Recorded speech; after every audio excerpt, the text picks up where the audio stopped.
Hello guys, welcome back to my YouTube channel the elite accountant. আজকে আমরা একটি নতুন ভিডিও, নতুন একটি টপিক নিয়ে আলোচনা করব। সেটি হচ্ছে ট্রানজ্যাকশন। তো ট্রানজ্যাকশন কি? ট্রানজ্যাকশনের মানে হচ্ছে এমন একটি ঘটনা যেটি কিনা মানুষের অর্থনৈতিক অবস্থায় একটি চেঞ্জ আনে। The event that brings change to the financial position among people is called transaction. মানে ট্রানজ্যাকশন হচ্ছে এমন একটি ঘটনা যেটি মানুষের অর্থনৈতিক অবস্থায় পরিবর্তন আনে। তো ট্রানজ্যাকশন এমন একটি ঘটনা যেটাকে আমরা অর্থ দ্বারা বা সংখ্যা দ্বারা গণনা করতে পারি। তারপরে ট্রানজ্যাকশন ওয়ার্ডটার মানে কি? ট্রানজ্যাকশন ওয়ার্ডের মানে হচ্ছে টু গিভ অ্যান্ড টেক, দেওয়া এবং নেওয়া। ট্রানজ্যাকশনকে বাংলায় বলা হয় লেনদেন। হ্যাঁ, একটা ট্রানজ্যাকশনে মিনিমাম দুইটা পার্টি থাকে, একটা বেনিফিট রিসিভার আর একটা হচ্ছে বেনিফিট প্রোভাইডার। মানে হলো একজন বেনিফিটকে বাংলায় যেটা বলে সেটা হলো সুবিধা। হ্যাঁ, একজন সুবিধা নেয়, আরেকজন সুবিধা দেয়। এটা একটি এক্সাম্পল দিয়ে আমি বুঝাই। রতন গেভ মানিক টাকা 1000। এখানে রতন হচ্ছে বেনিফিট প্রোভাইডার আর মানিক হচ্ছে বেনিফিট রিসিভার। রতন মানিককে 1000 টাকা দিছে, তো রতন বেনিফিট মানে টাকা একটা বেনিফিট, রতন বেনিফিটটা দিছে মানে টাকাটা দিছে, আর মানিক টাকাটা বা বেনিফিটটা নিছে। ঠিক আছে, আমরা তাইলে পরের স্লাইডে যাই। How to identify weather an event is transaction. একটা ঘটনা, একটা লেনদেন মানে আমরা কেমনে বুঝবো যে একটা ঘটনা মানে এই ঘটনাটা লেনদেন বা এই ঘটনাটা লেনদেন না? এটা আমরা কেমনে বুঝবো? তো এটার জন্য মানে একটাই ঘটনা যদি একটা লেনদেন হতে হয় সেটার কিছু ফিচার থাকতে হবে। হ্যাঁ, সেগুলো এখানে বিস্তারিত আলোচনা করতেছি। প্রথমত, সেই ঘটনাটা অঙ্ক বা টাকা দ্বারা মেজার করতে মানে করা যাবে এমন হতে হবে, মানে measurable in terms of money. ওইটা যাতে আমরা টাকা দ্বারা আমরা গণনা করতে পারি বা সংখ্যা দ্বারা গণনা করতে পারি। তারপর হলো চেঞ্জ ইন ফিনান্সিয়াল কন্ডিশন, সেটা যাতে অর্থনৈতিক অবস্থা পরিবর্তন করতে পারে এমন হতে হবে। যদি এটা অর্থনৈতিক অবস্থা পরিবর্তন না করতে পারে সেটা ট্রানজ্যাকশন হবে না। থার্ড হলো ডুয়াল এন্টিটি। ডুয়াল এন্টিটি মানে হচ্ছে যে ডুয়াল এন্টিটি হচ্ছে এমন একটা কনসেপ্ট, মানে এমন একটা নীতি যেখানে একটা ট্রানজ্যাকশনে দুইটা পার্টি থাকবে। এটা হচ্ছে যে একটা নীতি, ট্রানজ্যাকশন একটা নীতি যে একটা ট্রানজ্যাকশনে মিনিমাম দুইটা পার্টি থাকতে হবে, একটা বেনিফিট রিসিভার, একটা বেনিফিট প্রোভাইডার। এটাই হচ্ছে dual entity. Last but not the least, impact over accounting equation. এখন অ্যাকাউন্টিং ইকুয়েশনটা কি সেটা আমি পরের স্লাইডে বলছি। তো ওই ইকুয়েশনটার উপর প্রভাব ফেলবে। যদি প্রভাব না ফেলে তাহলে ওটা ইভেন্ট, আর যদি প্রভাব ফেলে তাহলে ওটা ট্রানজ্যাকশন। তো আমরা এক্সাম্পল দিই বলি। প্রথম এক্সাম্পল হচ্ছে mister Sohel started business with টাকা 50,000। তো এখানে তোমার মিস্টার সোহেল একটা ব্যবসা 50,000 টাকা দিয়ে স্টার্ট করছে। তো আমরা উপরের ফিচারগুলোর সাথে মিলে দেখব। Measurable in terms of money. হ্যাঁ, সে একটা ব্যবসা স্টার্ট করছে, সেটাকে আমরা টাকা দ্বারা আমরা গণনা করতে হবে যে ব্যবসাটার সাইজ কত।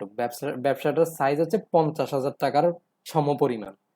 ঠিক আছে, তো প্রথম ফিচারটা মিলে যাচ্ছে। Change in financial condition. এখন মিস্টার সোহেল স্টার্টেড বিজনেস, তা আগে মিস্টার সোহেলের বিজনেস ছিল না, 50,000 টাকা হোক 10,000 টাকা কোনো বিজনেস ছিল। এখন মিস্টার সোহেলের একটা 50,000 টাকার বিজনেস আছে, তাহলে তার একটা ফিনান্সিয়াল কন্ডিশনের চেঞ্জ হয়েছে। সে আগে কিছুই করতো না, এখন তার একটা ব্যবসা আছে যেটা 50,000 টাকা সমপরিমাণ। তো একটা ফিনান্সিয়াল কন্ডিশনও চেঞ্জ আনছে। থার্ড হচ্ছে ডুয়াল এন্টিটি। এখানে দুইটা পার্টি ইনক্লুডেড, একটা হচ্ছে মিস্টার সোহেল আর একটা হচ্ছে তার বিজনেস। অ্যাকাউন্টিং এ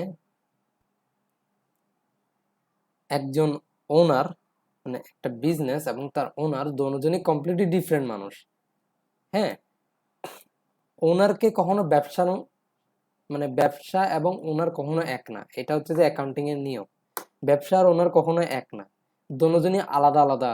একটি মানে মিস্টার সোহেল তো একটি মানুষ, বিজনেস একটি আর্টিফিশিয়াল মানুষ আর কি, মানে ওকে একটা পার্টি বা মানুষ হিসেবে ধরে নিতে হবে যে বিজনেসকে মিস্টার সোহেল টাকা দিছে 50,000, এভাবে চিন্তা করতে হবে আর কি। তারপর এক্সাম্পল হলো mister Mamun has appointed a manager whose salary is 7,000। তো মিস্টার মামুন একটা ম্যানেজার অ্যাপয়েন্ট করছে যার স্যালারি হচ্ছে 7,000। এখন আমরা এখানে দেখতেছি যে measurable in terms of money, এখানে কিন্তু 7,000 টাকা বলে দেওয়া আছে, কিন্তু এটা কেন ইভেন্ট? তো আমরা যদি পরের ফিচারগুলোর সাথে মিলাই দেখি, তখন আমরা যেটা দেখতে পারি সেটা হচ্ছে চেঞ্জ ইন ফিনান্সিয়াল কন্ডিশন। এখন এখানে কিন্তু মিস্টার মামুনের কোনো ফিনান্সিয়াল কন্ডিশনে চেঞ্জ আসে নাই, কারণ সে মাত্র ম্যানেজার অ্যাপয়েন্ট করছে। ম্যানেজারকে কিন্তু এখনো টাকা দেয় নাই, সেটা মাসের শেষে টাকা দিবে। মাসের শেষে যখন ম্যানেজারকে স্যালারিটা দেওয়া হবে তখন সেটা ট্রানজ্যাকশন, কিন্তু এটা যেহেতু এখনো কোনো প্রভাব ফেলতেছে না, এখন এটা ইভেন্ট হিসেবে গণ্য করা হবে। তো ডুয়াল এন্টিটি স্বাভাবিক, এটা যদি দোনো পার্টিরই কোনো চেঞ্জ না আনে, তো এখানে ডুয়াল এন্টিটির কথা এনেও কোনো লাভ নাই। তারপরে ইম্প্যাক্ট ওভার অ্যাকাউন্টিং ইকুয়েশন, যেহেতু এখানে কোনো পার্টির ইনভলভমেন্টই নাই, তো এখানে স্বাভাবিক যে অ্যাকাউন্টিং ইকুয়েশনটা আছে ডুয়াল এন্টিটির উপর বেস করে, সেটা এখানে কার্যকর হবে না। তো এইভাবে আমরা বুঝতে পারি যে কোনটা ট্রানজ্যাকশন কোনটা ইভেন্ট। এরকম অনেকগুলো এক্সাম্পল আমাদের বোর্ড বইতে দেওয়া আছে, তোমরা দেখতে পারো, তোমরা ওগুলো অনুশীলন করতে পারো। আর যদি না বুঝো তাহলে কমেন্টে জানাও, আমি তোমাদেরকে সলিউশন সহ একটা এক্সপ্লেনেশন দিয়ে দিব ইনশাল্লাহ। ওকে, তাহলে আমরা নেক্সট স্লাইডে যাই। তা আমরা তো বললাম অ্যাকাউন্টিং ইকুয়েশনের প্রভাব ফেলা। তো অ্যাকাউন্টিং ইকুয়েশনটা কি আসলে? তো অ্যাকাউন্টিং ইকুয়েশন মূলত দুইটা আছে, একটা হচ্ছে জেনারেল মানে সাধারণ যে অ্যাকাউন্টিং ইকুয়েশনটা ইউজ করা হয়, আর আরেকটা হচ্ছে যে এক্সটেন্ডেড অ্যাকাউন্টিং ইকুয়েশন। হ্যাঁ, তো সাধারণ অ্যাকাউন্টিং ইকুয়েশনটা কি? সাধারণ অ্যাকাউন্টিং ইকুয়েশনটা হচ্ছে যে asset equals to liabilities plus equity. এখানে অ্যাসেট মানে হচ্ছে সম্পদ, ব্যবসার যে সম্পদ আছে সেগুলোকে অ্যাসেট বলা হয়। লাইবিলিটিস মানে হচ্ছে দায়, ব্যবসার যে দায় আছে, পাওনা দায় আছে ব্যবসার একটি থার্ড পার্টির প্রতি, সেটা হচ্ছে লাইবিলিটি। আর ইকুইটি, ইকুইটি হচ্ছে যে ব্যবসার যে মালিক, সে যদি বিজনেসে বিজনেসে কোনো টাকা আনে, সব বিজনেসে টাকা আনে বা ব্যবসার কিছু অংশ মালিকের মানে মালিকের আওতায় থাকে, তখন সেটাকে ইকুইটি বলে। ঠিক আছে? তো এক্সটেন্ডেড অ্যাকাউন্টিং ইকুয়েশনটা জেনারেল অ্যাকাউন্টিং ইকুয়েশনের মতো খালি ইকুইটিটাকে এক্সটেন্ড করছে, মানে ইকুইটির মধ্যে কি কি ইনভলভ হয় সেটি এক্সটেন্ড করছে। মানে asset equals to liabilities plus capital plus revenue minus expense minus rent. এখানে অ্যাসেটের মতো, লাইবিলিটির মতো, খালি ইকুইটির মধ্যে ইকুইটিটা কেমন আসে? ইকুইটিটা হচ্ছে ক্যাপিটাল আর রেভিনিউ মানে ইনকাম যোগ করে তার থেকে যদি আমি খরচ এবং উত্তোলন বা উইথড্রয়াল যদি আমি বাদ দেই, তাহলে আমরা ইকুইটিটা পাই। তো এখানে তোমার ক্যাপিটাল মানে হচ্ছে মালিক ব্যবসায় যে টাকাটা আনে, যেমন ওই যে ইনভেস্টেড ইন বিজনেস, ওইটা একটা ক্যাপিটাল।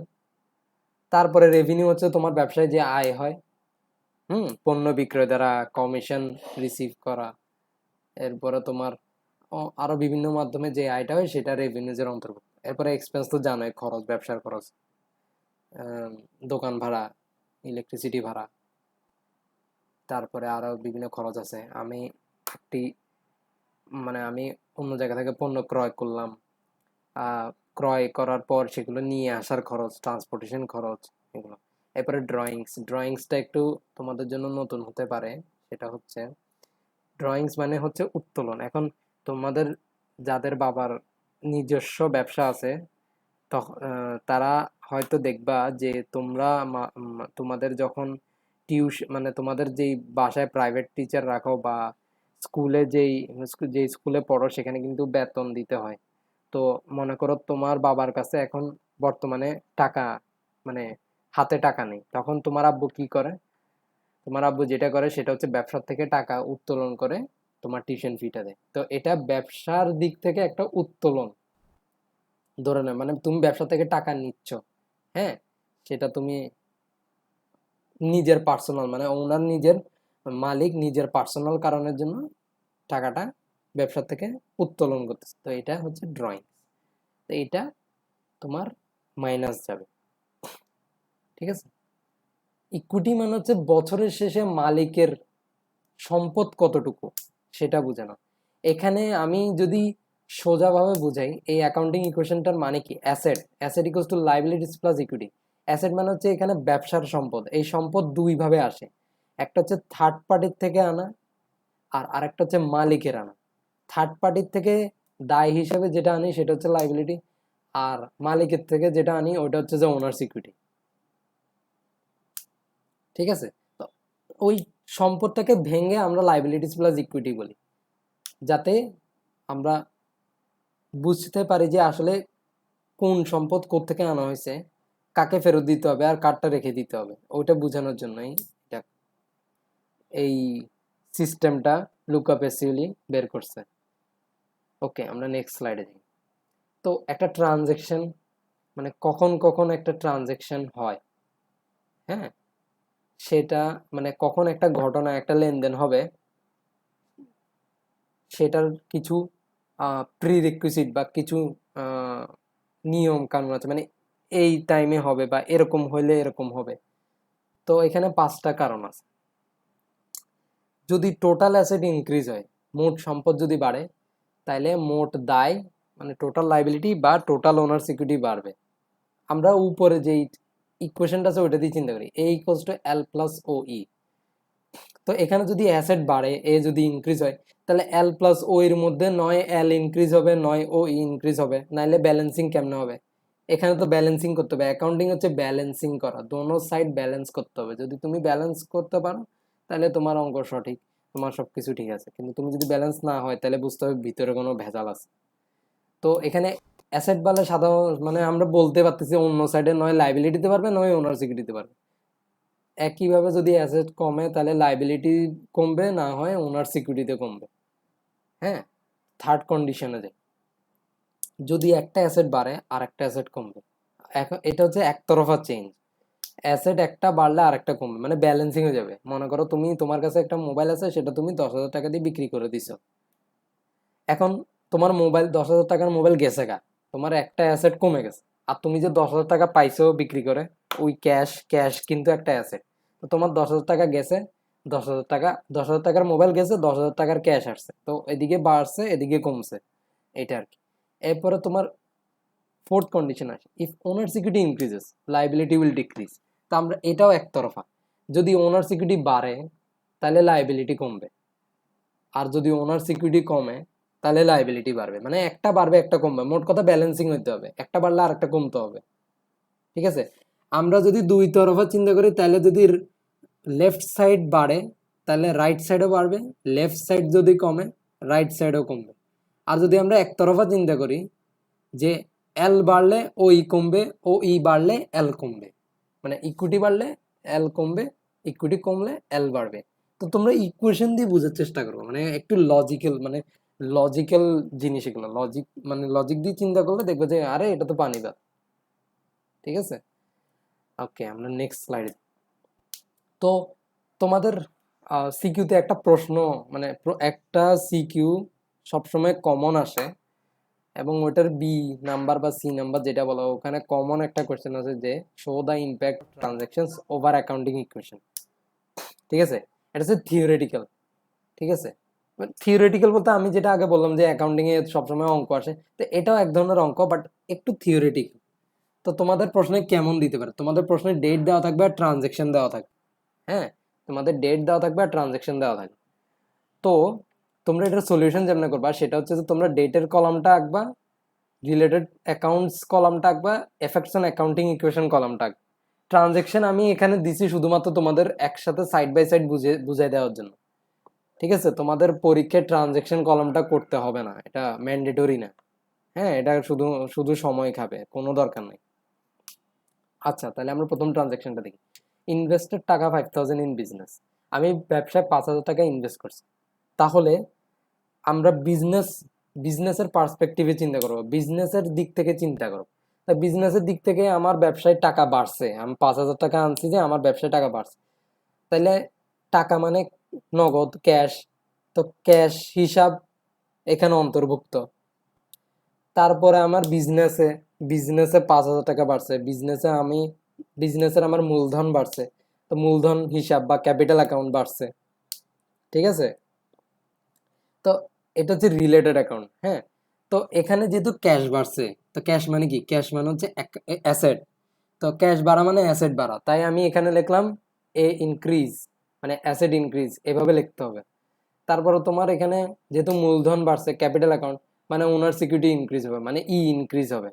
আমরা একটু আগের স্লাইডে যাই। তোমার এখানে নিচে যে দেখবা, আমার কার্সরটা একটু খেয়াল করো, সেটা হচ্ছে যে ইকুইটির মধ্যে ক্যাপিটাল বাড়লে প্লাস হবে, ইনকাম বাড়লে প্লাস হবে, এক্সপেন্স বাড়লে মাইনাস হবে, আর ড্রয়িং বাড়লে মাইনাস হবে। ঠিক আছে, এটা সবসময় চিন্তা করবো, মানে মাথায় রাখবা আর কি।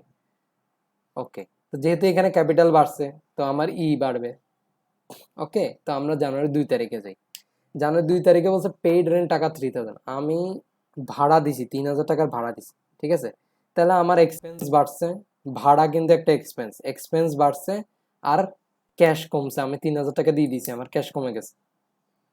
তো রিলেটেড কি কি অ্যাকাউন্ট হবে, যেহেতু আমার ভাড়া বাড়ছে, তো এটা রেন্ট এক্সপেন্স অ্যাকাউন্টের মধ্যে আমি লিখবো। আর আরেকটা হবে যে ক্যাশ অ্যাকাউন্ট, মানে আমার যেহেতু টাকা কমছে, মানে টাকার জিনিস আসলেই তোমার ক্যাশ অ্যাকাউন্ট অবশ্যই অন্তর্ভুক্ত থাকবে এখানে। তো এখানে রেন্ট এক্সপেন্স অ্যাকাউন্ট, আমার এক্সপেন্স বাড়ছে, তাই ওনার সিকিউরিটি ডিক্রিজ। আমি যেটা বললাম, এক্সপেন্স বাড়লে ওনার সিকিউরিটি কমবে, তাই ওনার সিকিউরিটি ডিক্রিজ, মানে ই ডিক্রিজ। আর আমার যেহেতু ক্যাশ কমছে, তাই অ্যাসেটও ডিক্রিজ, ক্যাশ একটা অ্যাসেট, ক্যাশ কমছে মানে অ্যাসেট কমছে, তাই অ্যাসেট ডিক্রিজ। ওকে, জানুয়ারি 7 তারিখ, মেশিন পারচেজড অন ক্রেডিট, টাকা 15,000। তো এখানে আমি মেশিন একটা বাকিতে ক্রয় করছি, যে আমি মনে করলাম আমার একটা পরিচিত দোকানদার আছে, আমি বললাম যে মামা, আমি আপাতত তোমার কাছ থেকে মেশিনটা কিনে নিয়ে যাচ্ছি, তোমাকে আমি পরে টাকা দিব মামা। বললো যে আচ্ছা ঠিক আছে মামা, সমস্যা নাই, পরে টাকা দিয়েন। তা আমি এটা বাকিতে কিনে আনলাম, তো আমার মেশিন আসছে। ঠিক আছে, আমার ব্যবসায় মেশিন আসছে, তাই মেশিনারি অ্যাকাউন্ট অন্তর্ভুক্ত। আর আমার যেহেতু একটা দেনাদার, সরি, একটা পাওনাদার সৃষ্টি হয়েছে, মানে যাকে আমি দিব, আমার মামা, ওই যে মামা আমারে বলছে যে মামা নিয়ে যাও, পরে দিও টাকা, সে তোমার একটা পাওনাদার আমার। তো পাওনাদারকে অ্যাকাউন্টস পেয়েবলের মধ্যে অন্তর্ভুক্ত করা হয়। পাওনাদার কাছ থেকে কত টাকা পাবো, সেটা অ্যাকাউন্টস পেয়েবলের মধ্যে অন্তর্ভুক্ত হয়। তো আমার মেশিন আনছি, মেশিন বাড়ছে, মেশিন মানে অ্যাসেট, মেশিন কিন্তু আমার একটা অ্যাসেট, আমার সম্পদ। তো মেশিন বাড়ছে মানে অ্যাসেট বাড়ছে। আর যেহেতু আমি 15,000 টাকা দিয়ে মেশিনটা বাকিতে কিনে আনছি, আমার দায় বাড়ছে, তাই অ্যাকাউন্টস পেয়েবল এল ইনক্রিজ, মানে লাইবিলিটি ইনক্রিজ। ঠিক আছে, জানুয়ারির 10 তারিখ, services provided to client for টাকা 6,000। আমি মনে করো আমার কাছে একজন আসছে, আমি মোবাইল ঠিক করি, সে আসি বললো যে ভাই, আমার মোবাইলটা তো নষ্ট হয়ে গেছে ডিসপ্লে, আমার একটু ডিসপ্লেটা ঠিক করে দেন। আমি বললাম যে আচ্ছা ঠিক আছে ভাই, ঠিক করে দিলাম, আমারে 6,000 টাকা দিতে হবে। ও বললো যে আচ্ছা ঠিক আছে। তা আমি ঠিক করে দিলাম, সে আমারও 6,000 টাকা দিল, এটা আমার সার্ভিস, আমি ওরা সার্ভিস দিলাম, আমি ওরে মোবাইল ঠিক করে দিলাম। তাইলে কি হলো, আমার ব্যবসার দিক থেকে যদি চিন্তা করি, আমার ব্যবসায় টাকা আসছে, আমাকে 6,000 টাকা দিছে, তো ক্যাশ অ্যাকাউন্ট। তারপর আমি যে সার্ভিস দিলাম, এটা আমার একটা ইনকাম, আমার ইনকাম বাড়ছে, তো সার্ভিস রেভিনিউ অ্যাকাউন্ট। তো ক্যাশ যেহেতু বাড়ছে, অ্যাসেট ইনক্রিজ, আর সার্ভিস রেভিনিউ যেটা কিনা একটা ইনকাম, ইনকাম যেহেতু বাড়ছে, ওনার সিকিউরিটি বাড়বে। আমি আগে বলছি ইনকাম বাড়লে ওনার সিকিউরিটি বাড়বে, এক্সপেন্স বাড়লে ওনার সিকিউরিটি কমবে। Income is opposite to expense. হ্যাঁ, তারপরে 20 তারিখে আসি, লোন টেকেন ফ্রম ব্যাংক, আমি ব্যাংকে থেকে লোন নিছি। ঠিক আছে, তো ব্যাংকে থেকে লোন নিছি, ব্যাংক আমারে টাকা দিছে, তো তাইলে আমার ক্যাশ বাড়লো। আর ব্যাংক আমার একটা পাওনাদার, নতুন পাওনাদার সৃষ্টি হলো, সেটা হচ্ছে ব্যাংক, আমারে ব্যাংকে টাকা দিতে হবে, সে আমার একটা পাওনাদার। তো তাই আমি লিখলাম ক্যাশ অ্যাকাউন্ট আর ব্যাংক অ্যাকাউন্ট, যেহেতু ব্যাংক থেকে আমি টাকাটা নিছি। আচ্ছা, এখানে ব্যাংক না লিখে আরেকটু সুন্দর লিখতে পারো, সেটা হচ্ছে যে লোন অ্যাকাউন্ট, লোন নিছো। ঠিক আছে, ব্যাংক অ্যাকাউন্ট না লিখে লোন অ্যাকাউন্ট, তুমি লোন নিছো, ক্যাশ অ্যাকাউন্ট আর লোন অ্যাকাউন্ট। তো তোমার ক্যাশ বাড়ছে, তাই অ্যাসেট ইনক্রিজ, আর তোমার লোন লোন নিছো যে তুমি, তোমার দায় বাড়ছে না, তো তোমার লাইবিলিটি ইনক্রিজ। তারপরে জানুয়ারির 29 তারিখ, dues for machine purchase paid 10,000। ওই যে আমি জানুয়ারির 7 তারিখ মামার থেকে কিনে আনছিলাম 15,000 টাকা, মামা কইছিল যে 15,000 টাকা পরে দিস, পরে দিয়েন আপনি। আমি বললাম আচ্ছা ঠিক আছে মামা। তা আমি 29 তারিখে গিয়ে তারে গিয়ে আমি 10,000 টাকা দিয়ে আসলাম যে মামা 10,000 টাকা নেন। তো আমি আমার কিন্তু এখানে কি কি অ্যাকাউন্ট অন্তর্ভুক্ত, একটা হচ্ছে আমি 10,000 টাকা ক্যাশ দিয়ে আসছি, তো ক্যাশ অ্যাকাউন্ট অন্তর্ভুক্ত। আর আরেকটা হচ্ছে যে আমার যে পাওনাটা কিন্তু কমে গেছে, আমার 15,000 টাকা পাওনা ছিল, আমি 10,000 টাকা দিয়ে দিছি, তো আমার পাওনা মানে অ্যাকাউন্টস পেবল, পাওনাদারের পাওনা কিন্তু কমছে। তো অ্যাকাউন্টস পেবল অ্যাকাউন্ট যেহেতু কমছে, টাকা দিয়ে দিছি, পাওনা কমে গেছে, দায় কমে গেছে, তাই এল ডিক্রিজ। আর ক্যাশ কমে গেছে, ক্যাশ একটা অ্যাসেট, তাই অ্যাসেট ডিক্রিজ। তো এভাবে তোমার ইয়াটা করতে হয়। তো এই অঙ্কটা তুমি বারবার দেখবা, হ্যাঁ, তোমার বোর্ড বইতেও দেওয়া আছে, তুমি বারবার আমার এটা অ্যাসেস তুলে তুমি বারবার দেখবা, অনুশীলন করবা। আর এটা সলভ করার ট্রিক হচ্ছে যে তোমার এই এটাকে কি বলে, হ্যাঁ, তুমি টিপস বলি, টিপস হচ্ছে ফার্স্ট টিপ, সেটা হচ্ছে তুমি ট্রানজ্যাকশনটা ভালোভাবে পড়বা। হ্যাঁ, ভালোভাবে পড়ে বের করবা যে কোন দুইটা অ্যাকাউন্ট বা কোন দুইটা হিসাবে তোমার প্রভাব ফেলতেছে। প্রথম প্রথম টিপ এটা, ফার্স্ট রুল হচ্ছে তোমার আগে চিন্তা করবা যে আমার একটা ট্রানজ্যাকশনে সবসময় দুইটা জায়গায় এফেক্ট করে। তা আমি আগে বের করার চেষ্টা করবো যে কোন দুইটা অ্যাকাউন্টে আমার প্রভাব ফেলতেছে। তা আমি ওই দুইটা অ্যাকাউন্টটাকে নোট ডাউন করে ফেলবো। যেমন আমি নোট ডাউন করে ফেলছি ইনভেস্ট টাকা 5,000 বিজনেস, আমার ক্যাশে আমার প্রভাব ফেলতেছে, আমার ব্যবসায়ের মূলধনের প্রভাব ফেলতেছে। তো আমি ক্যাশ মানে নগদ হিসাব আর মূলধন হিসাব লিখে ফেলছি। তারপরে সেকেন্ড টিপ হচ্ছে তোমার কি বাড়তেছে না কমতেছে, তোমার যে ক্যাশ অ্যাকাউন্ট আর ক্যাপিটাল অ্যাকাউন্ট লিখছো, কোন অ্যাকাউন্টে কি হচ্ছে, মানে বাড়তেছে, ক্যাশ অ্যাকাউন্টে কি বাড়তেছে না ক্যাশ অ্যাকাউন্টে কমতেছে। আমি 5,000 টাকা বিজনেসে আনছি, তো আমার ক্যাশ বাড়ছে, তো যেহেতু বাড়ছে তখন আমি এই ইনক্রিজ লিখে ফেলবো, মানে অ্যাসেট ইনক্রিজ। ক্যাশ যেহেতু অ্যাসেট, আমি অ্যাসেট ইনক্রিজ লিখে ফেলবো। আর তোমার ক্যাপিটাল অ্যাকাউন্ট, আমার মূলধন বাড়ছে, তো মূলধন বাড়লে ইকুইটি বাড়বে, তো আমি মানে ইনক্রিজ লিখে ফেলবো। তো তিনটে টিপ যদি সুন্দর মতো বলি, তিনটে। প্রথম টিপ হচ্ছে তুমি ট্রানজ্যাকশনটা ভালোভাবে পড়বা। দ্বিতীয় টিপ হচ্ছে তোমার কোন দুইটা অ্যাকাউন্টে তোমার প্রভাব ফেলে সেটা তুমি বের করবা। আর তৃতীয় টিপ হচ্ছে তোমার ওই অ্যাকাউন্টে কি বাড়তেছে, মানে ওই অ্যাকাউন্টে প্রভাব কেমন হচ্ছে, ইনক্রিজ হচ্ছে না ডিক্রিজ হচ্ছে, সেটা তুমি বের করবা। এইভাবে তোমার এই অঙ্কটা মানে এই কোয়েশ্চেনটা সলভ করতে হয়। তোমার কোয়েশ্চেনে সিকিউতে তোমার বি নাম্বারে তোমার বল থাকবে show the impact of transactions over accounting equation. তখন তুমি কি করবা, ডেট কলাম করবা, রিলেটেড অ্যাকাউন্টস কলাম করবা, effect on accounting equation column করবা। তারপর তুমি প্রশ্ন থেকে দেখে দেখে কোন ডেট, জানুয়ারি 1 তারিখ, কি বলছে প্রশ্নে, ইনভেস্টার 5,000 বিজনেস, কি কি অ্যাকাউন্টে পড়বে লিখে ফেলবা, এফেক্ট অন অ্যাকাউন্টিং ইকুয়েশন লিখে ফেলবা, এভাবে করে ফেলবা। এই ট্রানজেকশন পার্টটা তোমার প্রশ্নে দেওয়া থাকবে, এটা তোমার উত্তরে লিখতে হবে না। আমি আবার বলে দিচ্ছি, এটা তোমার উত্তরে লিখতে হবে না। ওকে, তারপরে তোমার অ্যাকাউন্টিং সিকিউতে তোমাদের সব সাবজেক্টে কি হয়, তোমাদের সব সাবজেক্টে দেখা যায় 4টা পার্টে কোশ্চেন দেয়, এ বি সি ডি। কিন্তু অ্যাকাউন্টিং এ একটু নিয়মটা অন্যরকম। অ্যাকাউন্টিং এ 3টা প্রশ্ন আসে, যেহেতু পুরো ম্যাথ রিলেটেড। 3টা প্রশ্ন আসে, এ বি সি। এ তে 2 মার্কস, বি তে 2 মার্কস, 4 মার্কস, সি তে 4 মার্কস। তো 4 4 8, 8 2 10। হ্যাঁ, তো এটা বি তে আসবে। এই যে এই অঙ্কটা এখন দেখাচ্ছি বা এটাকে কি বলে সলিউশন যেটা দেখাচ্ছি, এটা বি তে আসবে, যে show the impact of transactions over accounting equation. তারপরের যেই অঙ্কটা আমি তোমাকে দেখাবো সেটা তোমার সি নাম্বার আসবে, এবং এটা অত্যন্ত গুরুত্বপূর্ণ, এটা কিন্তু তোমার পরে গিয়েও লাগবে। সেটা হচ্ছে যে effect of transactions in accounting equation tabular. এতক্ষণ কিন্তু আমরা থিওরিটিক্যাল একটা দেখাইলাম যে ইনক্রিজ হয় ডিক্রিজ হয়, মানে লিখলাম আর কি। কিন্তু এখন আমরা দেখবো যে মানে আর্থিক মানে মানি বা নিউমেরিক্যালি কোথায় কোথায় প্রভাব ফেলতেছে। হ্যাঁ, তো এটার ফরম্যাট কিরকম, এটার ফরম্যাট হচ্ছে প্রথমে ডেট কলাম, তারপরে ব্যালেন্সের জন্য একটা কলাম রাখবা নিচে গিয়ে যাতে ব্যালেন্স লিখতে পারো, তারপরে তোমার একটা অ্যাসেটের কলাম করবা, একটা লাইবিলিটির কলাম করবা, তার মধ্যে কয়টা অ্যাসেট অন্তর্ভুক্ত সেটা তুমি এখান থেকে জেনে নিবা, কয়টা কয়টা অ্যাসেট তোমার অঙ্কে লাগবে। তুমি ওই ওই হিসেবে তুমি ওই এই যে অ্যাসেটের যে কলামটা আছে এটা ভাগ করে ফেলবা। ওই অ্যাসেট হিসেবে এটা ভাগ করে ফেলবা। যেমন আমার আপাতত দুইটা অ্যাসেট দেখতেছি, ক্যাশ আর মেশিনে, তো আমি অ্যাসেটটাকে দুই ভাগ করে নিছি, ক্যাশ আর মেশিনে। লাইবিলিটিসে আমি দেখতেছি তিনটা পার্ট, লোন, অ্যাকাউন্টস পেবল আর ইকুইটি। ইকুইটি ইকুইটি যদিও আলাদা, তবুও এটা কিন্তু একটা দায়। এখন দায় কিন্তু দুই ধরনের আছে, একটা হচ্ছে যে ইন্টারনাল লাইবিলিটি, একটা এক্সটার্নাল লাইবিলিটি। ইন্টারনাল লাইবিলিটি হচ্ছে যে অন্তর্বর্তী দায়, আর এক্সটার্নাল লাইবিলিটি হচ্ছে বহিরাগত দায়। অন্তর্বর্তী আগে আমি বহিরাগত দায়টা বুঝে, বহিরাগত দায় মানে কি, তুমি থার্ড পার্টির থেকে যদি তুমি কিছু পাওনা হিসেবে, দেনা হিসেবে আনো, তখন সেটা তোমার লাইবিলিটি। হ্যাঁ, যেমন লোন, লোন তুমি ব্যাংকের থেকে আনছো, ব্যাংক কিন্তু থার্ড পার্টি। অ্যাকাউন্টস পেয়েবল, তুমি তোমার মামা, যেই মামার থেকে মেশিন কিনে আনছো, সেই মামা কিন্তু থার্ড পার্টি, সেই মামা তোমার পাওনাদার।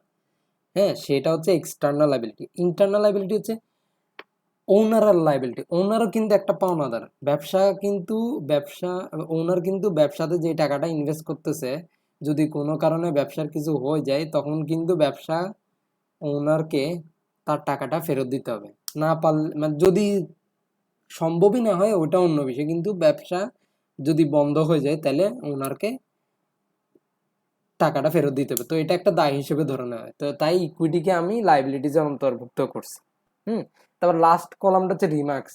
হ্যাঁ, রিমার্কসে তুমি কারণটা লিখবা। হ্যাঁ, কি কারণে আমি এই যে মাইনাস করতেছি, প্লাস করতেছি, এটা লিখবা আর কি। আচ্ছা, তাহলে আমি অঙ্কটা বুঝাই। আমি ওই আগের যেই অঙ্কটা আছে ওই কোর্স এটার ট্রানজ্যাকশন কলামটার হেল্প নিয়ে আমি এই অঙ্কটা বানাইছি। তো আমি প্রত্যেকটা ট্রানজ্যাকশন বুঝাই। ওকে, জানুয়ারির 1 তারিখ, ইনভেস্টেড 5,000 ইন বিজনেস। আমি বিজনেসে 5,000 টাকা ইনভেস্ট করছি, তাহলে আমার ক্যাশ বাড়ছে 5,000 আর মূলধন বাড়ছে 5,000। তো আমি এখানে ডেটে January 1 লিখলাম।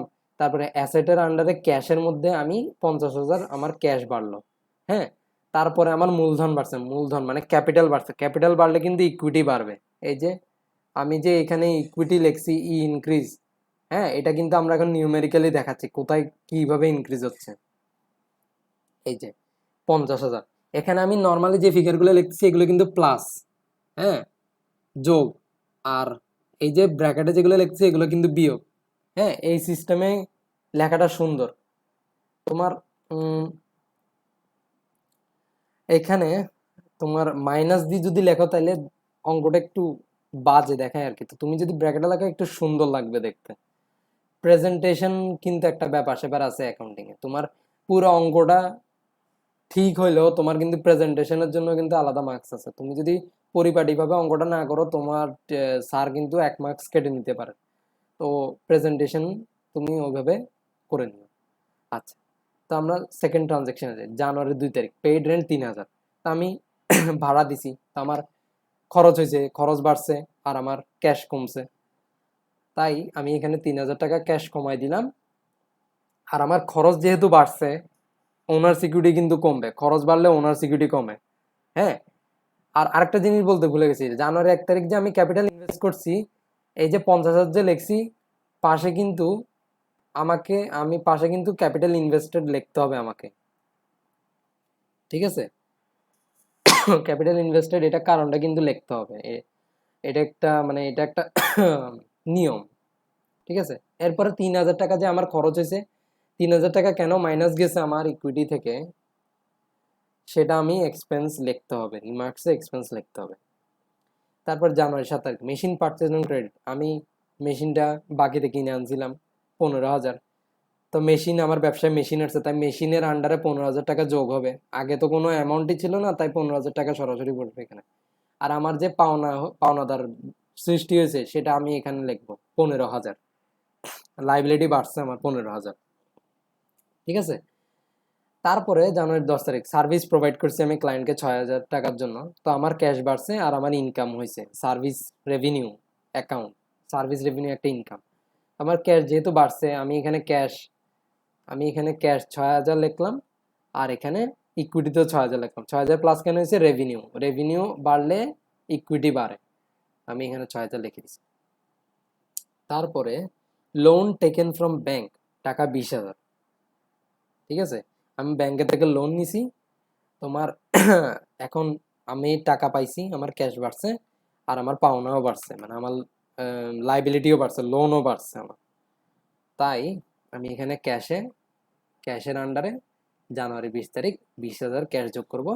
আর লাইবিলিটিজ আন্ডারে আমার নতুন লাইবিলিটি ক্রিয়েট হয়েছে লোন, তাই এখানে একটা আলাদা কলাম বের করে 20,000 টাকা লিখব। ঠিক আছে, এখানে তুমি খেয়াল করবা আমি প্রত্যেকটা ডেটে কিন্তু সমান সমান পোস্টিং হইতে হবে, মানে সমান সমান এটা কি বলে পরিমাণ, মানে মানে অ্যামাউন্ট পোস্টিং হইতে হবে। যেমন দেখো এখানে কিন্তু ক্যাশ 50,000 লিখছি, ইকুইটি 50,000। এখানে ইকুয়াল সাইনটা দেওয়ার মানে কি, দোনো সাইড ইকুয়াল হওয়া। ঠিক আছে, দোনো সাইড ইকুয়াল। এখানে 50 50, 3 3 মাইনাস গেল, এখানে 15 বাড়লো, এখানেও 15 বাড়লো, মানে অ্যাসেটে 15 বাড়লো, লাইবিলিটিসও 15 বাড়লো। এখানে অ্যাসেটে 6 বাড়লো, লাইবিলিটিসও 6 বাড়লো, এরকম আর কি। বাড়লে এদিকে এদিকে বাড়লে এদিকে বাড়বে, এদিকে কমলে এদিকেও কমবে। ঠিক আছে, ওই যে আমি একটা নিয়ম একটা দেখাইছিলাম না, একটা স্লাইড, এই যে এটা অ্যাসেট বাড়লে লাইবিলিটি বাড়বে ও ওনার সিকিউরিটি বাড়বে, অ্যাসেট কমলে এটা বা এটা যে কোনো একটা কমবে, লাইবিলিটি বা ওনার সিকিউরিটি যে কোনো একটা কমবে। এই নিয়ম কানুন একটু মনে রাখবা, বারবার দেখবা, যদি লজিক্যালি চিন্তা করো তাহলে আশা করি তোমরা বুঝতে পারবা। হ্যাঁ, আমিও প্রথম প্রথম যখন এসএসসিতে উঠছি তখন আমার কাছে এগুলো একটু উইয়ার্ড মনে হয়েছিল, কিন্তু যখন আমি এগুলো প্র্যাকটিক্যালি যখন আমি এগুলো মানে কম্পেয়ার করার চেষ্টা করছি যে লজিক্যালি, যে এগুলো কোথায় কিভাবে কাজ করে প্র্যাকটিক্যালি, যে আমি যে একজনের থেকে টাকা পাইছি, হ্যাঁ আমি টাকা পাইছি, তো আমার কাছে কি আসলো, আমার কাছে টাকা আসলো, টাকা কি হলো, টাকা বাড়লো। হ্যাঁ, কার কাছ থেকে টাকা পাইছি, ওর কাছ থেকে টাকা পাইছি, তাহলে ও হচ্ছে আমার, এটাকে কি বলে, দেনাদার। আমি ওরে টাকা দিছিলাম, ও আমারে পরে টাকা দিয়ে দিছে। তো একটু লজিক্যালি চিন্তা করলে তুমি যদি, মানে তুমি যদি অ্যাকাউন্টিং হিসেবে চিন্তা না করে যদি তুমি নর্মালি চিন্তা করো, তখন দেখবা সব সহজ হয়ে যাচ্ছে। হ্যাঁ, আর কোনটা অ্যাসেট কোনটা লাইবিলিটি কোনটা ওনার সিকিউরিটি, এটা যদি তোমরা বুঝতে না পারো, যদি তোমাদের আরেকটু মানে ডিসকাস, মানে এটার কি বলবো, আর একটু বেশি যদি বুঝতে হয় তাহলে তোমরা আমাকে কমেন্টসে জানাও, আমি না হয় এটা নিয়ে আরেকটি ভিডিও বের করব। আচ্ছা, আমরা আগের ইয়াতে চলে যাই। তো লোন, ব্যাংক থেকে লোন নিছি, তো ক্যাশে 20,000 বাড়বে আর এখানে লোনে বাড়বে। তারপরে 29 তারিখে আমি কিন্তু ওই যে মেশিন একটা বাকিতে কিনছিলাম, মনে আছে, মামার থেকে, ওই মামারা 10,000 টাকা দিয়ে দিছি, যে মামা 15,000 টাকা দিয়ে আপনার কাছ থেকে কিনছিলাম, আপনারা 10,000 টাকা দিয়ে দিছি। তো এইখানে আমার কাছ থেকে ক্যাশ চলে গেছে 10,000, আর আমার পাওনাও কমছে 10,000, যেহেতু আমি 10,000 দিয়ে দিছি, এদিকেও কমছে এদিকেও কমছে। ঠিক আছে, তো তুমি যখন সবকিছু সুন্দর মতো পোস্টিং করে ফেলবা, তখন তোমার যেটা করতে হবে সেটা হচ্ছে প্রতিটা কলামের, মানে প্রতিটা পার্টের, cash part, machinery part, loan, accounts payable, equity, এগুলোর সবার একটা ব্যালেন্স বের করতে হবে। এই যে প্লাস মাইনাস ক্যালকুলেটরে প্লাস মাইনাস করে একটা ব্যালেন্স বের করে ফেলবা, 50 minus 3, 3,000 minus 6,000, yeah plus 6,000 plus 20,000 minus 10,000, 63,000। এরপরে এখানে তো 15,000 আছে, এটা সুন্দর মতো ব্যালেন্সে 15,000 বসাই দিবা, এটা 20,000 আছে 20,000 বসাই দিবা, এখানে 15 থেকে 10 মাইনাস যাবে 5,000, 50 থেকে 3 বাদ যাবে, 6 যোগ হবে 53,000। এইভাবে সবগুলোর একটা, মানে সবগুলো আলাদা আলাদা ব্যালেন্স বের করবা, তারপরে টোটাল ব্যালেন্স একটা বের করবা। এই দোনোটা ব্যালেন্স মনে করে অ্যাসেটের টোটাল ব্যালেন্স কত, সেটার জন্য তুমি অ্যাসেটের আন্ডার 2 কলামের ব্যালেন্সটার সাব টোটালটা তোমরা গ্র্যান্ড টোটাল হিসেবে যোগ করে লেখে ডাবল ডাবল ডাবল লাইন, মানে ডাবল লাইন মানে এঁকে দিবা। ডাবল লাইন এঁকে দেওয়ার ইয়াটা কি, তাৎপর্যটা কি, সেটা হচ্ছে যে ডাবল লাইন এঁকে দেওয়া মানে এটা হচ্ছে ফাইনাল ব্যালেন্স। হিসাব বিজ্ঞানে এটাই নিয়ম। তোমার কোনো অঙ্ক করার পর তুমি যদি একটা ডাবল ব্যালেন্স কেটে দাও, মানে ডাবল ব্যালেন্স এঁকে দাও, মানে ডাবল লাইন এঁকে দাও, তাহলে এটা অ্যাকাউন্টিং, যেহেতু মানে অ্যাকাউন্টিং তো একটা ভাষা নাকি, তো অ্যাকাউন্টিং ভাষায় এটা মানে হচ্ছে শেষ। আমরা যেরকম ফুল স্টপ দেই, ওরকম এখানে ডাবল লাইন দেওয়া মানে শেষ, ফুল স্টপ। তো এইখানে রাইট সাইডে লাইবিলিটিজের 3টা পার্ট যোগ করে বসে দিবে। আর একটা জিনিস খেয়াল করবা, এই অঙ্কটা তোমার তখনই সলভ হবে যখন তুমি সুন্দর মতো দোনো দিকে পোস্টিং দিচ্ছ, দোনো দিকে সমানভাবে পোস্টিং দিচ্ছ, এবং তোমার আলটিমেটলি গিয়ে কিন্তু ব্যালেন্সটা সমান হইতে হবে। আই রিপিট, অ্যাসেটের ব্যালেন্স লাইবিলিটিস ব্যালেন্সের সাথে সমান হতে হবে, না হলে কিন্তু তোমার অঙ্ক হবে না। আর অঙ্ক না হলে কিন্তু স্যাররা নাম্বার কেটে নিবে। তোমারে 4 দেখা যাবে তোমারে 1 দিবে, যেহেতু তুমি নিয়ম কানুন ফলো করছো তোমারে 1 দিবে বেশি হলে, আর যদি পছন্দ হয় তাহলে তোমারে 2 দিবে। তো তোমরা এই জিনিসগুলো একটু খেয়াল রাখবা। এটা এটা হচ্ছে যে এই চ্যাপ্টারের সবচেয়ে গুরুত্বপূর্ণ একটা অঙ্ক, যেটা কিনা সি নাম্বার আসে। আশা করি আমি যেমনে বুঝাইছি তোমরা বুঝতে পারছো। যদি না বুঝো তাহলে আমাকে জানাও, আমি আবার এটা আলাদাভাবে বুঝাই দিব। তো এটা মানে তোমার সিকিউ, এখন আমি তোমাকে সিকিউর যে ব্যাপার স্যাপারটা সেটা বলি। সিকিউতে তোমার ডেট এবং ট্রানজেকশন দেওয়া থাকবে। তোমাকে এই নাম্বারে এই নাম্বারে যে কোনো একটা কোয়েশ্চেন করতে পারে, সেটা ঠিক নাই। তুমি সেটা তোমার স্কুলের যে স্যার আছে তার কাছ থেকে জেনে নিবা। বি আর সি আমি তোমাদেরকে শিওর হয়ে কনফার্ম হয়ে বলতে পারতেছি যে বি নাম্বারে তোমার এই অঙ্কটা করতে হতে পারে। এখন যে স্লাইডে এই যে করে রাখছি, যে টেবিলটা করে রাখছি, এটা তোমাকে করতে হবে। তোমার ডেট আর ট্রানজেকশন দেওয়া থাকবে, তোমাকে বলবে show the impact of transactions over accounting equation. তখন তোমার কি করতে হবে, তখন তোমার এই টেবিলটা এঁকে নিতে হবে। Date, related account, effect on, accounting equation. Bangla মিডিয়ামদের জন্য তোমার বলবে যে অ্যাকাউন্টিং ইকুয়েশনের উপর প্রভাব, লেনদেনগুলার হিসাব, এটাকে কি বলবো, হিসাব সমীকরণের উপর লেনদেনের যেই প্রভাব সেটি দেখাও। এরকম টাইপের প্রশ্ন দিবে। তখন তোমরা কি করবা, তোমরা তখন তারিখ, তারপরে রিলেটেড অ্যাকাউন্টসকে তোমরা বাংলায় কি বলে জানি না, ওটা লিখে ফেলবা। তারপরে এটাকে কি বলে, হিসাব বিজ্ঞানে এটা কি বলে, ইকুয়েশন কি বলে, সমীকরণ, হিসাব বিজ্ঞানের সমীকরণে প্রভাব, এইভাবে তোমরা লিখে ফেলবা।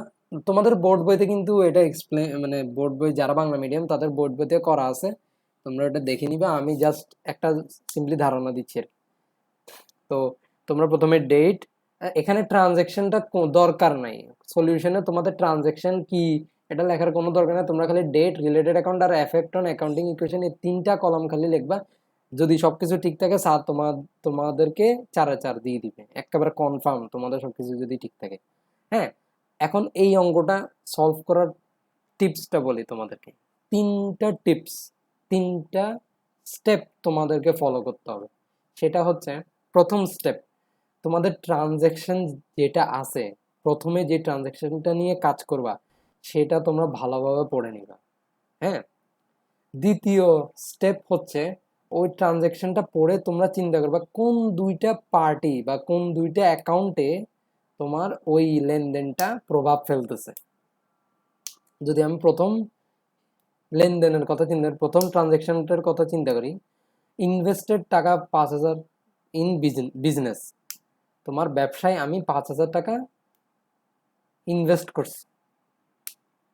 তো আমি ভালোভাবে পড়লাম ট্রানজ্যাকশন। তো আমি এখন চিন্তা করলাম কোথায় কোথায় প্রভাব ফেলতে পারে।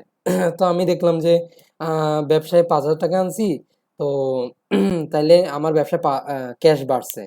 তো হ্যাঁ, তাইলে প্রথম ইয়া পেয়ে গেলাম, ক্যাশ বাড়ছে মানে কি, ক্যাশ অ্যাকাউন্টে প্রভাব ফেলছে। তারপর আমি চিন্তা করলাম আচ্ছা একটা অ্যাকাউন্ট তো পাইলাম, আর একটা অ্যাকাউন্ট কি হবে, আমার ব্যবসায় মূলধন বাড়ছে, তাইলে মূলধন অ্যাকাউন্টেও আমার প্রভাব ফেলবে। তাইলে আমি ক্যাশ অ্যাকাউন্ট, ক্যাপিটাল অ্যাকাউন্ট লিখে ফেলবো সুন্দর মতো। তারপরে থার্ড স্টেপ হচ্ছে, তোমার এই অ্যাকাউন্ট গুলো তো লেখলা, এখন এখানে কি প্রভাব ফেলতেছে, ক্যাশ অ্যাকাউন্ট কি বাড়তেছে না কমতেছে, এটা তুমি লিখে ফেলবা। এই ইনক্রিজ, ক্যাশ অ্যাকাউন্ট বাড়তেছে মানে অ্যাসেট বাড়তেছে, তাই ইনক্রিজ। ক্যাপিটাল অ্যাকাউন্ট বাড়তেছে মানে ওনার সিকিউরিটি ইনক্রিজ। ঠিক আছে, তোমরা এইভাবে লিখে ফেলবা। এইটা হচ্ছে যে টিপ বা স্টেপস, যেটাই বলো এইভাবে তোমাদের, যদি তোমরা এইভাবে সলিউশন করো তাহলে তোমাদের কোনো সমস্যা হবে না। ওকে, এইটা, এই অঙ্ক এখন যে টেবিলের আকারে যে অঙ্কটা করলাম এখানে, এইটা আসবে তোমাদের সি নাম্বারে। আমি আবার বলছি, এটা অনেক অত্যন্ত গুরুত্বপূর্ণ একটা কোয়েশ্চেন। তোমরা এটা ভালোভাবে বুঝে নাও, পারলে ভিডিওটা, এটাকে কি বলে, ব্যাক দিয়ে আবার দেখো, আবার দেখে বারবার দেখো, না বুঝলে বারবার দেখার চেষ্টা করো। তাও যদি না বুঝো তাইলে কমেন্টে জানিও, আমি যথাসম্ভব তোমাদেরকে সাহায্য করার চেষ্টা করব। তো এখানে কিছু না, এখানে হচ্ছে যে তোমার এখানে তোমার এই যে এখানে যে রিলেটেড অ্যাকাউন্টগুলো আছে, তোমার বি নাম্বারে তুমি এই লাস্ট দুইটা কলাম যে আছে এই দুইটা কলামের সাহায্যে কিন্তু তুমি এই অঙ্কটা করতে পারো। কেমনে বলি, তুমি এখানে রিলেটেড অ্যাকাউন্ট যেগুলা যে লিখলা, ক্যাশ অ্যাকাউন্ট, ক্যাপিটাল অ্যাকাউন্ট, তা তুমি দেখতেছো যে এখানে একটা অ্যাসেট আছে, তো তুমি অ্যাসেটের আন্ডারে ক্যাশ লিখে ফেলবা। হ্যাঁ, আর ক্যাপিটাল যেহেতু বলছে তুমি ইকুইটির আন্ডারে তুমি লিখে ফেলবা। তো এখানে কি বললো, এখানে এরপরে তোমার কি যোগ করতে হবে কি বিয়োগ করতে হবে সেটা হচ্ছে এখন মেইন প্রশ্ন। তো তুমি এটা লাস্ট কলামে দেখতে পারবে, এই ইনক্রিজ মানে অ্যাসেট ইনক্রিজ। তো তুমি সুন্দর মতো যাবা, সুন্দর মতো গিয়ে অ্যাসেট ইনক্রিজ, যেহেতু অ্যাসেটের মধ্যে ক্যাশ বাড়ছে তো ক্যাশের আন্ডারে গিয়ে 50,000 লিখে ফেলবা। আর যেহেতু তোমার ক্যাপিটাল বাড়ছে তো তুমি লাইবিলিটিসের ইকুইটির আন্ডারে গিয়ে 50,000 টাকা লিখে ফেলবা। মোট কথা হচ্ছে তুমি এই দুইটা কলামের মাধ্যমে তোমার বিতে যা করছো ওইটাকে হিন্ট ধরে, বা এটাকে কি বলে, তুমি যখন একটা গেম খেলো ওখানে মাঝে মাঝে হিন্ট দেয় না, ওই হিন্ট দিয়ে বা শর্টকাট দিয়ে, হ্যাঁ, তুমি এই অঙ্কটা করে ফেলতে পারো। আমি যেমনে বলছি আর কি, তোমাদেরকে আবার আরেকটা এক্সাম্পল দেখাই, সেটা হচ্ছে পেইড রেন্ট 3,000। ঠিক আছে, পেইড রেন্ট 3,000, আমার খরচ হয়েছে 3,000। তো আমরা এখানে কি লিখছিলাম, রেন্ট এক্সপেন্স অ্যাকাউন্ট আর ক্যাশ অ্যাকাউন্ট। তো এখানে আমরা দেখছি ই ডিক্রিজ হচ্ছে আর এ ডিক্রিজ হচ্ছে, ওনার সিকিউরিটি ডিক্রিজ হচ্ছে আর এ ডিক্রিজ হচ্ছে। তো ক্যাশ অ্যাকাউন্ট যেহেতু এখানে অন্তর্ভুক্ত, আমরা কি করব, আমরা যেহেতু পরের পৃষ্ঠায় আমরা অঙ্কটা করতেছি, আমরা পরের পৃষ্ঠায় গিয়ে অঙ্কটার মধ্যে গিয়ে ক্যাশে 3,000 কমাই দিব, যেহেতু আমরা এখানে এ ডিক্রিজ দেখতেছি, আমরা এখানে গিয়ে 3,000 টাকা কমাই দিব। আর যেহেতু এখানে বলছে যে রেন্ট এক্সপেন্স অ্যাকাউন্ট, এখানে কিন্তু আমি ভাড়া দিছি তো আমার এক্সপেন্স বাড়ছে, তো ই ডিক্রিজ, তো আমি সুন্দর মতো ই ডিক্রিজ মানে ইকুইটি ডিক্রিজ, ইকুইটির মধ্যে গিয়ে 3,000 টাকা লিখে ফেলবো।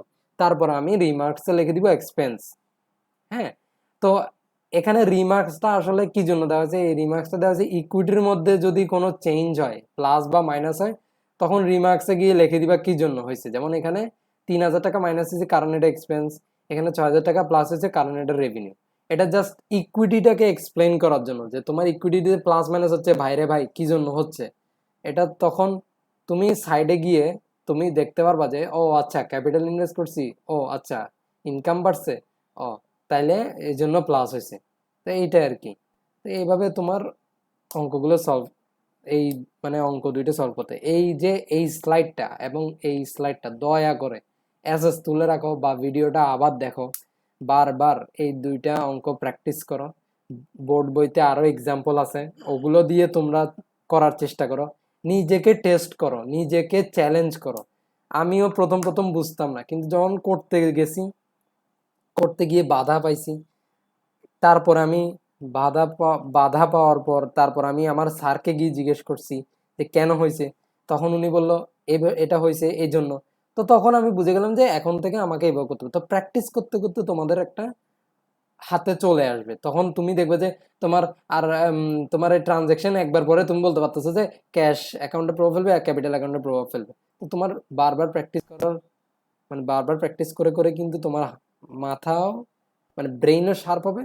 তোমার এটাকে কি বলে মাসেল মেমোরি, মানে তুমি চিন্তা করার আগে লিখে ফেলতে পারবো যে ক্যাশ অ্যাকাউন্ট ক্যাপিটাল অ্যাকাউন্ট, যেমন আমি এখন লিখতেছি, তোমাদের ব্রেইন এবং মাসেল মেমোরি দুটোটা কিন্তু ইমপ্রুভ হবে। প্র্যাকটিস করো, বারবার দেখো, এক্সাম্পল, নতুন এক্সাম্পল নাও, বইয়ে না থাকলে তোমাদের অন্য জায়গা থেকে নাও, নেট থেকে নাও, বিভিন্ন ঘটনা দেখো, বিভিন্ন ট্রানজেকশন দেখো। তোমার তোমার পরিবার, তোমার ফ্যামিলিতে বা তোমার আব্বুর ব্যবসার ব্যাপারে চিন্তা করো। তোমার আব্বু আজকে তোমার আব্বু আজকে মনে করো আজকে বেতন দিছে, ওটা নিয়ে চিন্তা করবো, আচ্ছা আব্বু তো বেতন দিছে তাহলে ওই হিসেবে কি হবে। তো বেতন যেহেতু দিছে, বেতন একটা খরচ, তাহলে রেন্ট এক্সপেন্স অ্যাকাউন্ট আর ক্যাশ অ্যাকাউন্ট, তাহলে রেন্ট এক্সপেন্স অ্যাকাউন্ট যেহেতু এক্সপেন্স বাড়ছে তাহলে ওনার সিকিউরিটি কমবে। আর যদি যেহেতু আমার আব্বু ক্যাশ দিয়ে দিছে, তো আমার আব্বুর অ্যাসেটও কমে গেছে, মানে ক্যাশ কমে গেছে, তো অ্যাসেটও কমে গেছে। তো তখন তুমি এটা টেবুলারে চিন্তা করবা যে তোমার আব্বু যদি এরকম একটা টেবিল রাখতো তখন কি করতো, তখন এখানে ক্যাশ কমাইতো, ইকুইটি কমাইতো। তো তুমি এক্সাম্পল ক্রিয়েট করার চেষ্টা করবা বা এক্সাম্পল খোঁজার চেষ্টা করবা এবং এটা তুমি নিজে নিজে সলভ করার চেষ্টা করবা।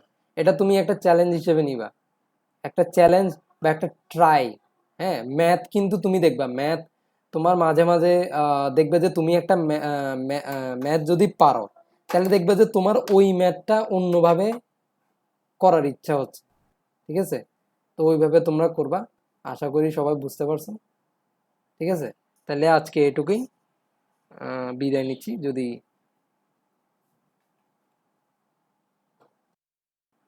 তো আশা করি তোমরা সবাই বুঝতে পারছো। যদি যদি কোনো প্রশ্ন বা মতামত থাকে তাহলে আমার চ্যানেলে সুন্দর মানে কমেন্ট করে দিও, কমেন্ট বক্সে গিয়ে কমেন্ট করে দিও। আর ভিডিওটি যদি ভালো লেগে থাকে তাহলে লাইক করে দিও এবং সাবস্ক্রাইব করতে ভুলিও না, কারণ পরবর্তীতে আমি আরো ইনফরমেটিভ আরো ভিডিও দিব, যেগুলো দেখে তোমাদের আহ, কাজে আসবে। আমি এখানে এই চ্যানেলে যা যা ডিসকাস করব এগুলো কিন্তু তোমাদের পরবর্তীতে এক্সামে গিয়ে কাজে আসবে। আমি কিন্তু সব ডিসকাস করব না, আমি এক্সামে যেগুলো দরকারি বা জরুরি বা এক্সামে যা আসে, আমি তো পরীক্ষা দিয়ে আসছি, আমি মানে যা আসবে আমি মানে আমার একটা আইডিয়া আছে। তা আমি যা যা পরীক্ষায় পাইছি এবং দেখছি সবসময় ওই ধরনের প্রশ্নই আসে, আমি ওগুলো নিয়ে ডিসকাস করব। তো তোমরা আমার সাথে থাকবা, সাবস্ক্রাইব করে রাখবা, নাইলে তোমরা এই যে নতুন ভিডিওগুলো দিচ্ছে এগুলো মিস করতে পারো। তো তাহলে আজকে এটুকুই। আর এই ভিডিওটা কিন্তু এই যে আমি যে নতুন চ্যাপ্টার তোমাদের ট্রানজেকশন নামের যে নতুন চ্যাপ্টার, এটার কিন্তু এটা পার্ট 1। এটার আরেকটা অংশ আছে যেটা আমি পরবর্তী ভিডিওতে ডিসকাস করব। সেটা হচ্ছে যে ব্যবসায় কিছু কিছু ডকুমেন্ট আছে যেগুলো ইউজ করা হয়। তোমার আম, তোমার যাদের যাদের বাবার নিজস্ব ব্যবসা আছে তারা দেখবে যে পণ্য ক্রয় বিক্রয় করার জন্য কিছু কাগজ আছে বা ডকুমেন্ট আছে যেগুলো ইউজ করা হয়। খরচ হইলে বা আয় হইলে কিছু কাগজ ইউজ করা হয়। এগুলো কিন্তু একটা ডকুমেন্ট, একটা এভিডেন্স হিসেবে তোমার ব্যবসায় রাখা হয়, যাতে পরবর্তীতে কোনো সমস্যা হলে এগুলো তোমার ইউজ করতে পারে। ঠিক আছে, তো ওইটা নিয়ে আমি পরের ভিডিওতে একটা শর্ট ভিডিও দিব, ওইটাতে আলোচনা করব। আজকে এটুকুই। তোমরা এই ভিডিওটি বারবার দেখবা, এটা কিন্তু অত্যন্ত ইম্পর্টেন্ট একটা আম, তোমার পরীক্ষায় কিন্তু এখান থেকে একটা সিকিউ আসে, এই চ্যাপ্টার থেকে একটা সিকিউ আসে। তো তোমরা এটা ভালোভাবে বুঝে নিবা। এই যে আমার এই দুইটা স্লাইড, এইটা একটা, এটা আরেকটা, এই দুইটা স্লাইড ভালোভাবে তোমরা মানে বুঝে নিবা। পারলে বারবার ভিডিওটা দেখবা, ইনশাল্লাহ তোমাদের কাজে দিবে এবং তোমরা প্রো হয়ে যাবা। বুঝতেছো তো? তখন দেখবা যে তোমরা পরীক্ষায় ধমধম করে আনসার করে ফেলতে পারতেছো। আহ ঠিক আছে, তাইলে এটুকুই। পরের ভিডিওতে দেখা হবে। আজকে আসি। আসসালামু আলাইকুম ওয়া রাহমাতুল্লাহি ওয়া বারাকাতুহু।